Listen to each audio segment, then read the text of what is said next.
Roy Suryo dan Dokter Tipa ditahan di Polda.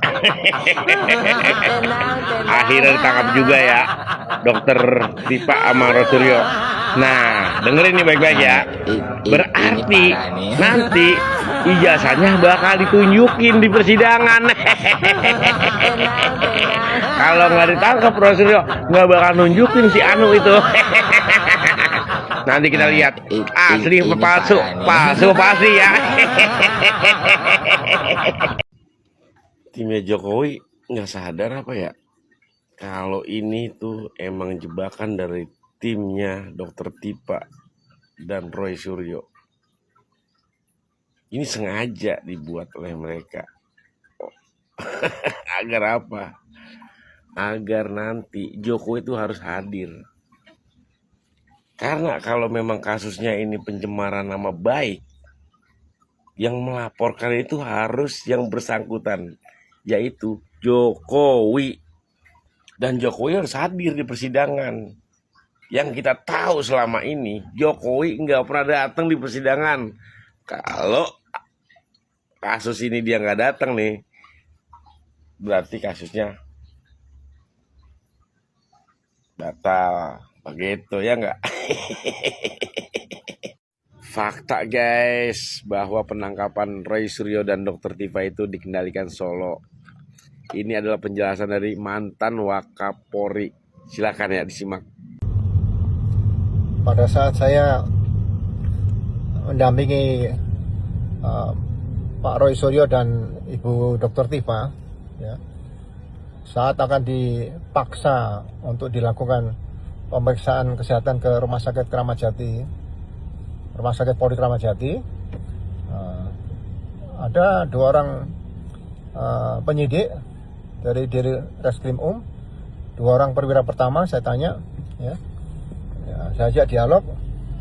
Saya bilang setiap tersangka itu berhak didampingi oleh penasihat hukumnya 1 kali 24 jam. Setiap saat dia berhak minta kehadiran penasihat hukum. Itu sesuai dengan hukum acara pidana. Kemudian tadi penasihat hukum sudah bicara dengan saya dan saya minta membuat surat kepada Dirkrimum untuk pemeriksaan kesehatan tidak perlu dibawa ke Rumah Sakit Polri Kramat Jati, cukup didatangkan dokter dari bidang dokter kesehatan di Polda Metro Jaya. Dan menurut penjelasan anggota yang ada di Direktorat Tahanan dan Barang Bukti, saya tanya, biasanya memang kalau pemeriksaan kesehatan itu didatangkan dokter dari bidang dokter kesehatan Polda Metro Jaya. Kenapa ini dipaksakan? Nah, akhirnya surat itu dibikin oleh penasihat hukum karena tidak ada komputer, itu ditulis tangan dan dikirim ke Dirkrimum. Nah, kedua penyidik tadi memaksakan akan segera membahas, saya tahan.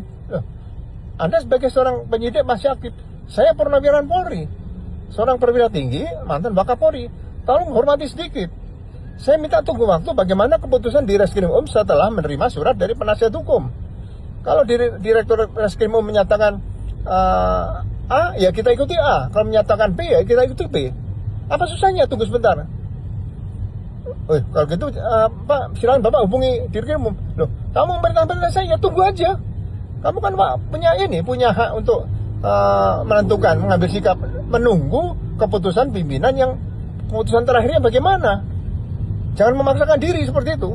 Nah, setelah ini dipaksa-paksa, ya saya merasakan kecewa bahwa ternyata purnawirawan itu entah pangkatnya perwira tinggi, apalagi perwira menengah, apalagi di bawah itu bintara tama, memang di kepolisian kemungkinan besar sudah tidak perlu dihormati lagi oleh para juniornya, sekarang masih dinas aktif. Nah, akhirnya saya tanya sama Mas Roy Suryo. Mas Roy Suryo cerita bahwa perwira pertama yang satu itu adalah penyidiknya Dokter Tipa, tapi yang satu ini adalah yang datang ke Solo mendampingi Jokowi pada saat Restoratif Justice, Egy Sujana dan Damiari Lubis.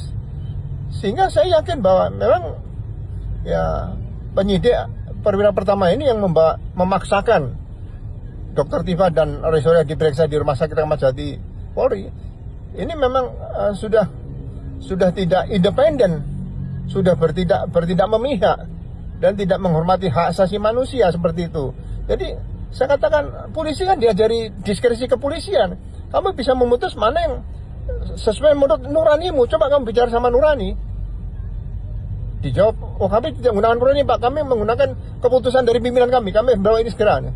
Loh, karena saya nggak dianggap, saya juga merasa ya udahlah kalau memang Purnawirawan sekarang nggak dianggap ya dengan kepemimpinan Pak Kapolri sekarang ya udah silakan itu laksanakan itu hak kamu seperti itu.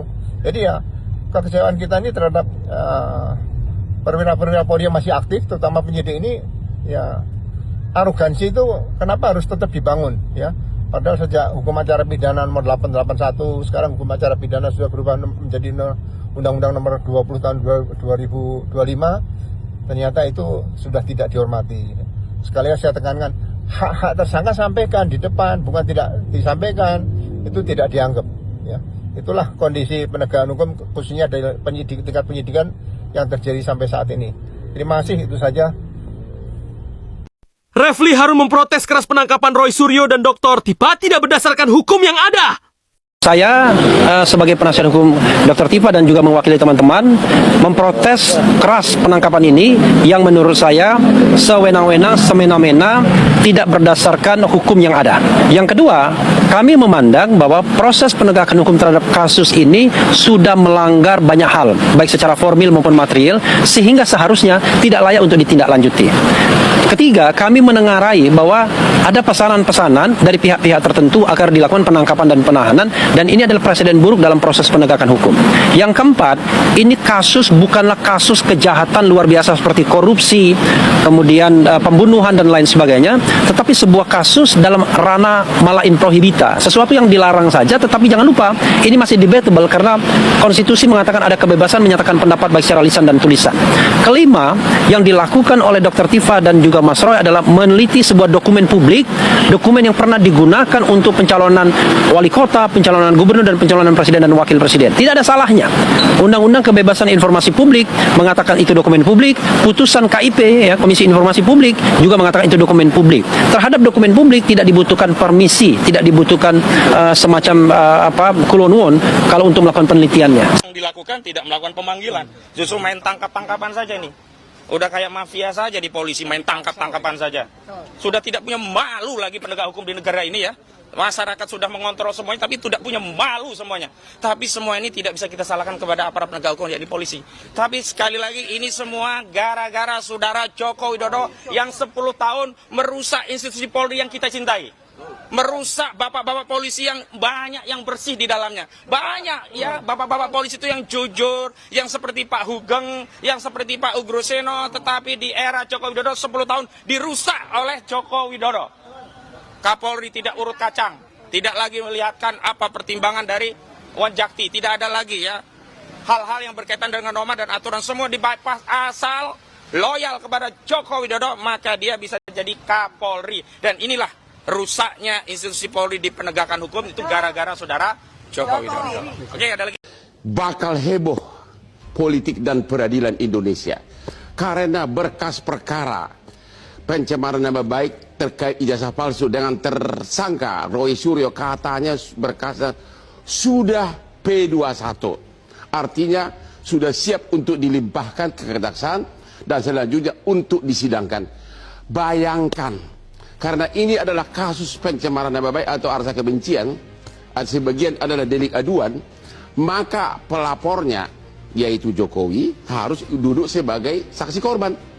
Bayangkan betapa nanti tim pengacara yang galak-galak dari Roy Suryo akan mencecar Pak Jokowi di persidangan, akan mencecar dengan berbagai pertanyaan yang masalahnya apakah Pak Jokowi berani datang di sidang? Berani nggak dia? Kalau tidak, perkaranya gugur. Maka saya tanya dulu kepada ahli hukum pidana kita, apakah saksi pelapor harus hadir? Kalau Pak Jokowi nanti tidak hadir, apakah perkara gugur?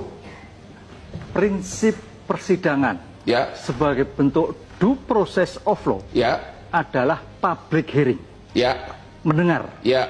Kalau mendengar berarti wajib hukumnya hadir. Wajib hukumnya hadir. Wajib hukum hadir, karena akan ditanya kerugiannya di mana. Fitnahnya seperti apa? Rasanya seperti apa? Itu yang tanya. Itu Jadi yang kalau Jokowi tidak hadir di sidang, perkaranya gugur.